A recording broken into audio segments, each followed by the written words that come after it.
Eileen పీన్ of the serial killer movie review.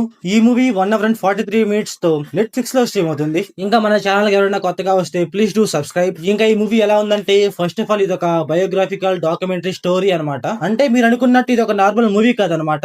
ఇది ఒక డాక్యుమెంటరీ. పర్ఫెక్ట్ గా చెప్పాలంటే ఇది ఒక ఇంటర్వ్యూ లాంటిది. అసలుకి నాకు అర్థం కాని ఏంటంటే, ఇలాంటివి తెలుగులో ఎందుకు డబ్ చేస్తున్నారో నాకు అర్థం కావట్లేదు. ఇందాక కూడా ఇలాంటి మూవీ అయితే ఒకటి వచ్చింది, ది లేట్ నైట్ డీల్ అనేసి ఒక మూవీ వచ్చింది అనమాట. అది కూడా ఇలాగే ఉంటది. మూవీలో ఏముండదు. ఐలిన్ వార్నోస్ అనే ఒక ఆమె స్టోరీ అనమాట. అంటే ఆమె ఎందుకు సీరియల్ కిల్లర్ అయింది, ఎలా అయ్యింది, అంత మందిని ఎందుకు చంపింది అనేసి మనం మూవీలో చూస్తామంటే చూడడం, వింటాం అనమాట, అంతే. ఫైనల్లీ చెప్పేది ఏంటంటే, ఇది ఒక మూవీ కాదు, ఇది ఒక డాక్యుమెంటరీ. ఈ మూవీలో చెప్పేది కూడా 2003 లో జరిగిందంట. నేను ఈ మూవీ అయితే స్టార్టింగ్ ఒక హాఫ్ అన్ అవర్ అయితే చూసా. దాని తర్వాత ఏంటంటే ఇంకా చూడబుద్దిగా లేదు, 1.5x లో పెట్టి చూసాను అనమాట. అంటే ఏంటంటే ఇదేమన్నా కొంచెం కొత్తగా ఉందా ఏమని చూసాను అనమాట.